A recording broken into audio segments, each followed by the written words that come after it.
ভূমিকম্পের সময় যে ভুলগুলো করলে আপনি আরও বেশি ক্ষতিগ্রস্ত হবেন। ভূমিকম্প হচ্ছে এটা বোঝা মাত্রই আপনি এক দৌড় দিয়ে বাইরে বের হওয়ার চেষ্টা করলেন। একে তো ভূমিকম্প হচ্ছে, যার কারণে বাসা বাড়ি সব কিছুই কাঁপতেছে। তো আপনি দৌড় দেওয়ার কারণে আপনার ব্যালেন্স হারিয়ে আপনি কিন্তু যে কোনো একটা ওয়ালের সাথে বা অন্য কোনো বস্তুর সাথে আপনার ধাক্কা লাগতে পারে এবং আপনি ক্ষতিগ্রস্ত হতে পারেন।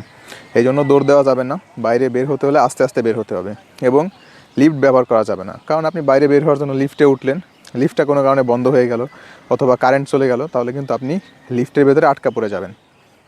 আবার অনেকে কী করে, যখন ভূমিকম্প হয় তখন জানালা দিয়ে বাইরে উঁকি মারে যে বাইরে কী হচ্ছে একটু দেখি। তাহলে এইটাও একটা ভুল কাজ, কারণ জানালা দিয়ে যদি আপনি বাইরে উঁকি মারেন এবং জানালায় যদি কাঁচ থাকে, সেই কাঁচটা ভেঙে গিয়ে কিন্তু আপনি আহত হতে পারেন। তাছাড়া কাচের যে কোনো জিনিসপত্র বা শোকেস, আলমারি, এগুলোর পাশে দাঁড়ানো যাবে না, কারণ এগুলো সহজেই ভেঙে গিয়ে এগুলোর কাছ থেকে আপনি আহত হতে পারেন। আর ভূমিকম্প যখন শেষ হয়ে যায় তখন অনেকে কোনো কিছু চেক না করেই দেখা যায় রিল্যাক্স মোডে চলে যায়, কিন্তু এটা করা যাবে না। ভূমিকম্প শেষ হওয়ার পরে বাসা বাড়ি ঠিকভাবে চেক করতে হবে যে কী কী ক্ষতি হয়েছে এবং কারেন্টের লাইন ঠিক আছে কিনা, গ্যাসের লাইন ঠিক আছে কিনা, সব কিছু চেক করে তারপরে আপনি রিল্যাক্স মোডে যাবেন। গত 2 দিনে বাংলাদেশে 4বার ভূমিকম্প হয়েছে। আমি একবার বুঝতে পারছি, আপনি কয়বার বুঝতে পারছেন জানাবেন।